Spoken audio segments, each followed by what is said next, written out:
Hi guys, welcome back to the channel. आज के video में हम डिस्कस कर रहे होंगे राउटिंग। वीडियो को स्टार्ट करें उससे पहले if you like the content please like and subscribe. तो आपने देखा होगा कि एक नॉर्मल सर्च रिक्वेस्ट जब हम करते हैं, एक नॉर्मल सर्च रिक्वेस्ट में फ़्लो क्या होता है। आपने कोई सर्च किया, जैसे यहाँ पे मेरी एक सर्च है रिक्वेस्ट, राउटिंग डेमो है, उसे मैं सर्च करूँगा। तो जो भी मेरा सर्च कीवर्ड होगा और उस इंडेक्स में जितने भी शार्ड्स होंगे, उन सारे शार्ड्स पे वो रिक्वेस्ट जाएगी और वहाँ से रिज़ल्ट अक्यूमुलेट किए जाएंगे सारे शार्ड से, और फिर मेरे को टॉप रिजल्ट्स रिटर्न किए जाएंगे। बाय डिफ़ॉल्ट इलास्टिक सर्च में जब आप एक इंडेक्स क्रिएट करते हो तो वहाँ पे एक आपका मास्टर शार्ड, प्राइमरी शार्ड और एक रिप्लिका बनती है। तो इसलिए इस एक्सपेरिमेंट को दिखाने के लिए मैंने 5 नंबर ऑफ शार्ड यहाँ पे बनाए हैं।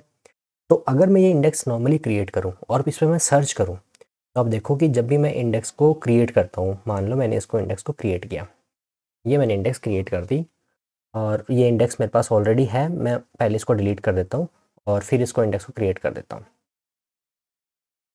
ये मैंने इंडेक्स क्रिएट कर दी। इस इंडेक्स के कुछ अंदर कुछ नहीं है, मैंने बस नंबर ऑफ शार्ड जो कि डिफ़ॉल्ट 1 होते हैं उनको चेंज करके 5 कर दिया है, और मैपिंग में बस एक टाइप फील्ड रखा है टाइटल, जिसका टाइप टेक्स्ट है। ये मेरी इंडेक्स क्रिएट हो गई। अब आप देखोगे जब भी मैं कोई क्वेरी इसके ऊपर सर्च करूँगा, मैं भी मैच ऑल क्वेरी ले रहा हूँ, लेकिन आप कोई भी क्वेरी ले लो इसके ऊपर, क्योंकि अभी इसके अंदर कोई डॉक्यूमेंट नहीं है। फिर भी क्या होगा कि ये क्वेरी पाँचों शार्ड्स के ऊपर ब्रॉडकास्ट होगी। राउटिंग का काम होता है कि उस क्वेरी को लिमिट करना एक शार्ड या कुछ शार्ड के ऊपर, वो इन्फॉर्मेशन कि कैसे हम अगर कोई क्वेरी कर रहे हैं तो कैसे हमें पता चले कि कौन से शार्ड के ऊपर वो डेटा होगा। तो नॉर्मली ये किस सिनेरियो में यूज़ में आती है नॉर्मली। तो जैसे आप जब भी सर्च कर रहे हो, मान लो कि आप कोई फ़िल्टर लगा रहे हो, जैसे आपके इंडेक्स में अलग अलग कंट्रीज़ का डेटा है और आपको जब भी आप किसी सर्च को करते हो आपको इंडिया का डेटा अलग दिखाना होता है, यूएस का अलग दिखाना होता है, इस तरीके से। तो इंडिया का हमेशा फ़िल्टर लगता है। तो आप क्या कर सकते हो, कुछ शार्ड्स में इंडिया का डेटा रख सकते हो, कुछ शार्ड में यूएस का डेटा रख सकते हो।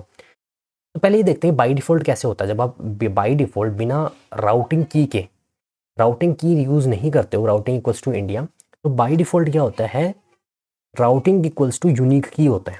मतलब जो भी आपके डॉक्यूमेंट की यूनिक की है यहाँ पे, इस पे होता है। और कैसे होता है, इस की का हैश कोड निकलता है, इस की के हैश कोड को डिवाइड किया जाता है नंबर ऑफ शार्ड से, उसकी वैल्यू होती है 0 से 4 के बीच में, 0 1 2 3 4, और जो भी नंबर आता है उस शार्ड पे इसको पुट कर दिया जाता है। तो बाय डिफ़ॉल्ट इस तरीके से होता है डिस्ट्रीब्यूशन, जब आप कोई डॉक्यूमेंट इंडेक्स करते हो तो, कि वो कौन से शार्ड पे जाएगा। लेकिन जब आप कोई राउटिंग की वैल्यू दे देते हो और कुछ डॉक्यूमेंट्स के लिए सेम ही वो वैल्यू देते हो, तो वो डॉक्यूमेंट एक ही शार्ड पे जाते हैं। तो देखो मैंने राउटिंग का मान लो दिया, मैं राउटिंग का नाम दिया मैंने ट्रिक्स्टर। तो जिन भी डॉक्यूमेंट को, चाहे मैं second document, third document, fourth document, जिनको भी मैं ट्रिक्स्टर की राउटिंग से इंडेक्स करूँगा, कि ट्रिक्स्टर का हमेशा हैश कोड होगा वो सेम ही निकलेगा, और उस हैश कोड को सेम निकलेगा तो डिवाइड करने पे मॉड्यूलस हम निकालेंगे, अगर नंबर ऑफ शार्ड्स है तो एक ही नंबर आएगा और उसी शार्ड पे डेटा जाएगा। तो यही कॉन्सेप्ट होता है कि कैसे हम राउटिंग की को कुछ डॉक्यूमेंट्स के लिए सेम रखें। सेम रखने पे वो डेटा हमेशा सेम शार्ड पे जाएगा। तो जैसे मैंने राउटिंग इक्वल्स टू ट्रिक्स्टर कर दिया और इसको डॉक्यूमेंट को भेज दिया डॉक्यूमेंट 2 पे, राइट। तो अब क्या होगा कि ये एक शार्ड किसी शार्ड में जाया है। अब अगर मैं सर्च करूं पूरे इंडेक्स पे और मैंने दे दिया कि राउटिंग की जो इन्फॉर्मेशन है वो मेरी ट्रिक्स्टर जहां भी है वहां से लेके आओ, तो अब देखना है क्या करेगा। सक्सेसफुल इक्वल्स टू 1, इसने ओनली 1 शार्ड पे क्वेरी की। क्यों? क्योंकि जो काम इसने इंडेक्सिंग के टाइम पे किया था, routing equal to trickster, hash code निकाला ट्रिक्स्टर का, उसको डिवाइड किया नंबर ऑफ शार्ड में, उस जगह पे उसने डॉक्यूमेंट को भेज दिया। वही काम उसने सर्चिंग के बेसिस पे देखा। उसने देखा कि राउटिंग इक्वल्स टू ट्रिक्स्टर से कौन सा शार्ड मेरा बनता है, जो भी शार्ड बना उस शार्ड पे बस उसने क्वेरी कर ली। इस तरीके से हमारी राउटिंग काम करती है। तो राउटिंग नॉर्मली आप वहाँ यूज़ कर सकते हो जिनके आप बहुत ज़्यादा बार एफक्यूज़ लगा रहे होते हो, तो उनका डेटा आप अलग अलग डिस्ट्रीब्यूट करके रख सकते हो। राउटिंग का फ़ायदा ये भी है, रिस्पॉन्स टाइम में भी बहुत हेल्प करती है। एक तो सोचो आप पाँचों शार्ड पे कोई चीज़ सर्च करने की कोशिश कर रहे हो, और एक आपने क्या किया, आपने लिमिट किया हुआ कि ये डेटा मेरा यहीं रहेगा, तो आप सिर्फ 1 या 2 शार्ड पे करने की कोशिश कर रहे हो। तो इस तरीके से राउटिंग, इस तरीके से हमेशा एक शार्ड पे ही उसका डेटा जाएगा, जिस शार्ड पे आप डिसाइड करोगे बेस्ड ऑन जो ये राउटिंग कीज़ होगी। अभी भी आपको ये नहीं पता ये कौन से पे जाएगा, बट एक शार्ड पे जाएगा जो उसको पता होगा कि सेम राउटिंग की सर्चिंग के टाइम पे और सेम राउटिंग के इंडेक्सिंग के टाइम पे। तो राउटिंग का इतना ही है, राउटिंग का और कोई बड़ा कॉन्सेप्ट नहीं है, बस ये बाय डिफ़ॉल्ट राउटिंग यूनिक की के बेसिस पे होती है, इसलिए हर एक डॉक्यूमेंट राउंड रॉबिन में अलग अलग तरीके से जाता है। यहाँ पे राउटिंग एक दूसरी की के बेसिस पे होती है जो हम कुछ डॉक्यूमेंट के लिए सेम दे रहे होंगे ताकि हम उन डॉक्यूमेंट को कोलोकेट कर पाएँ।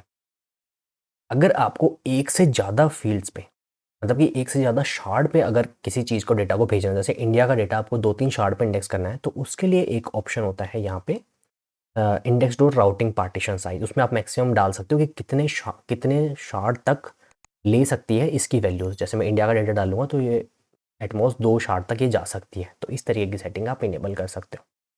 तो मेनली यही राउटिंग का कॉन्सेप्ट था।